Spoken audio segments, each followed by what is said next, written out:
아이오닉 9이 정말 좋다 이렇게 말씀을 드렸는데, 한 가지 아쉽다고 하는 것들이 있죠. 독특해, 뭐가 좀 이건 좀 특별한 차 같아, 이런 식의 그런 와우 팩터가 좀 부족하지 않냐, 이런 얘기가 있는 거예요. 특히 요즘 들어서 가장 중요하게 생각하는 두 가지가 있잖아요. 하나는 전기차, 전기 파워트레인 가장 중요하죠. 그리고 또 하나는 자율주행입니다. 전기차는 사실 반반이에요. 나는 전기차 싫은데, 나는 전기차 필요 없어 라고 하는 사람들도 분명히 있죠. 가솔린이 있는데 뭐하러 전기차를 타? 보수적인 사람들은 특히나 문제가 있지 않으면 바꿀 필요도 없다 라고 생각하잖아요. 문제가 없는데 뭐하러 바꿔? 그래서 전기차로 전환하는 것은 필수적이진 않다 라고 생각하는데, 그런 사람조차도 자율주행으로 전환하는 것은 필수적이라고 생각합니다. 무조건 자율주행으로 전환해야지 라고 생각을 해요.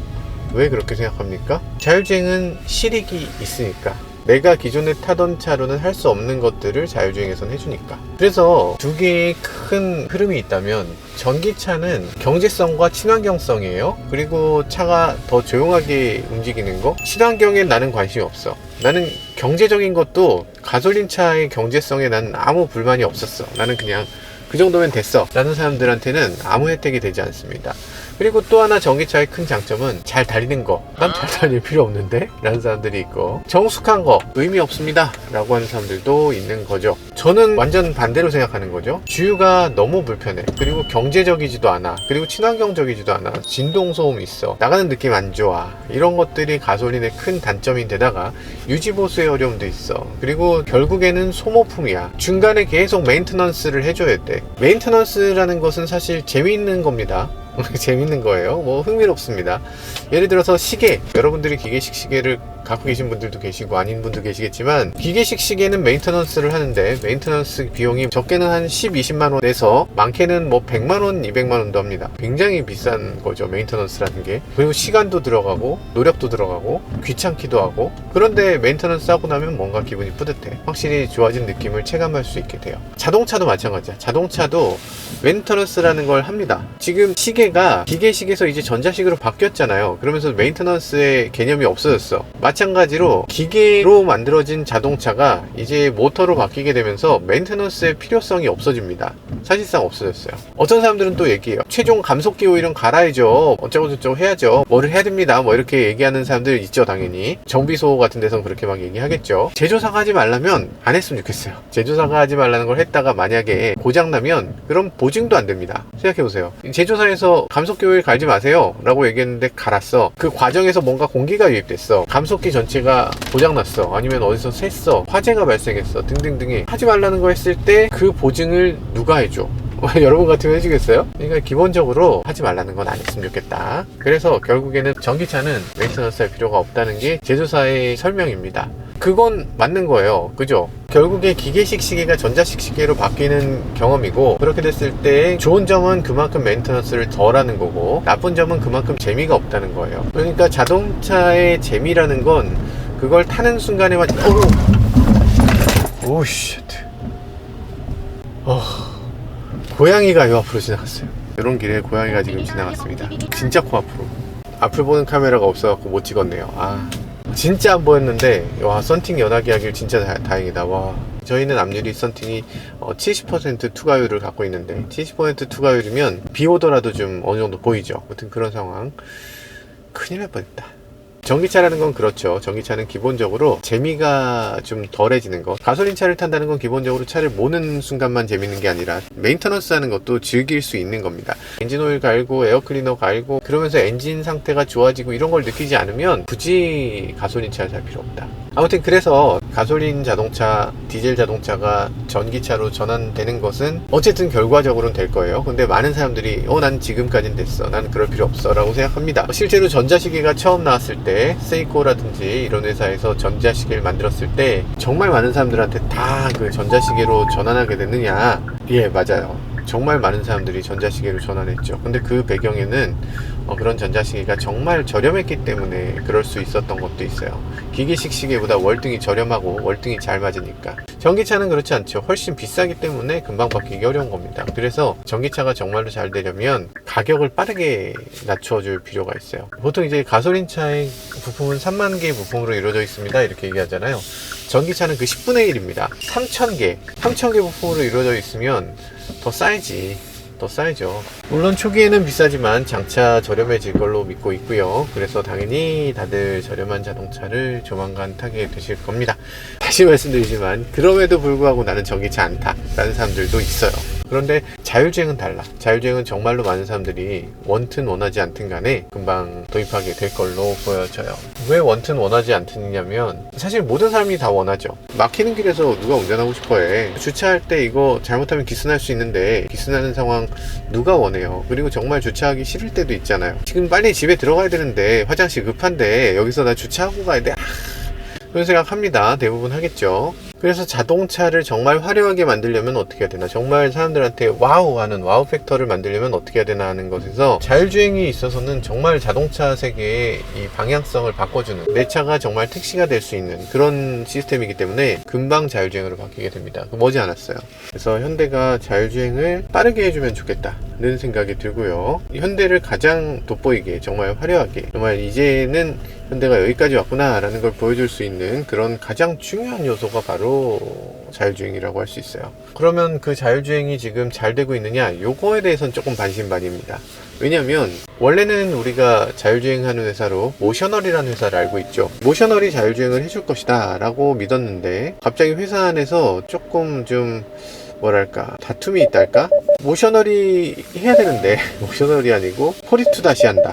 그러면 모셔널에 투자는 왜 한 거지? 이런 생각이 들죠.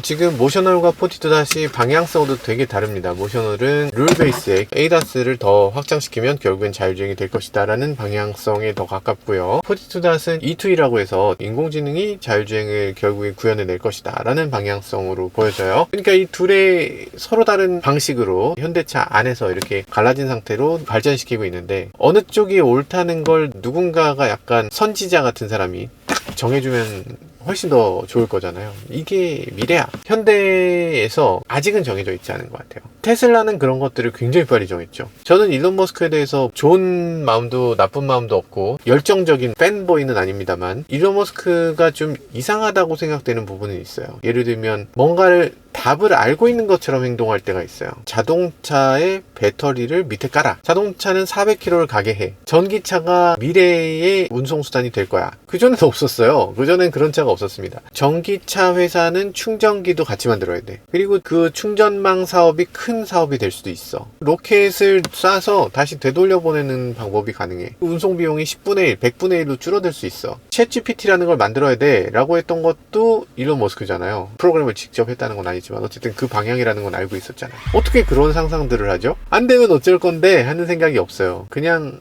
해버려. 무조건 되는 거야. 아니 트럼프만 해도 그렇잖아요. 대통령 안 되면 어쩔 건데. 불과 6개월 전에 해리스가 대통령 되는 줄 알았습니다. 우리 모두가. 우리는 안 될 줄 알았어요. 지금은 트럼프가 대통령 된다는 게 너무 당연하게 생각하지만 그냥 모든 걸 걸고 트럼프를 밀었잖아요. 50대 50이라고 생각하고 밀었을까? 아니에요. 답을 알고 있었던 거야. 뭐가 좀 이상해. 그래서 미래를 굉장히 정확하게 보고 있고, 좋고 나쁘고 판단은 모르겠어요. 마음에 안 드는 사람이다. 그렇지만 미래는 알고 있구나 라고 생각해요, 저는. 그래서 이 양반이 내놓은 거, 이 자율주행, 이거는 전 세계 어떤 자동차 회사도 못하는 거잖아요. 이 정도의 자율주행을 도달한 회사는 없습니다. 지금까지는 없어요. 중국 회사가 뭐 한다고 하지만 중국 회사는 중국 안에서 하는 거고, 해외에 가져나가는 이건 상상을 못합니다. 아직은 그거 아니에요. 그나마도 그것도 테슬라 방식을 그대로 흉내내자, 카피해보자 라고 해서 카피를 빠르게 한 거지. 그 아이디어를 처음 낸 건 아니잖아. 그래서 그 아이디어를 처음 내고 그걸 가장 빠르게 발전시켰고, 그리고 그게 결국에는 전 세계의 이 자율주행의 방향성을 정했습니다. 지금 이제 정해진 거예요.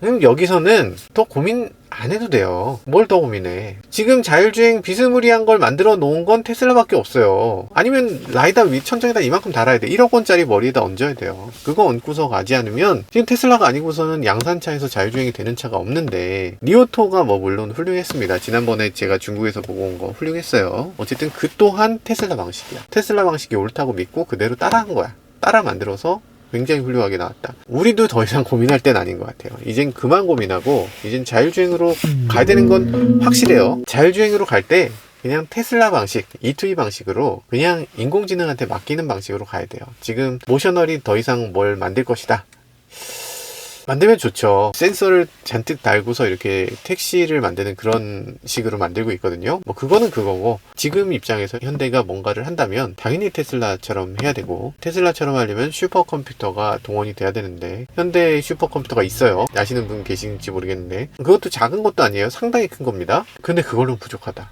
그걸로는 부족하다는 게 지금 중론이에요. 지금 정말 AI로 정말 자율주행을 완벽하게 구현하는 정도의 AI를 구현하려면 적어도 몇천억 이상의 컴퓨터를 도입해야 된다. 그래서 그걸로 학습을 시켜야 가능하다고 지금은 보고 있어요. 어쨌든 그럼에도 빠르게 따라가야죠. 지금 AI를 기반으로 하는 자율주행이 빠르게 도입돼 주기를 바래 봅니다.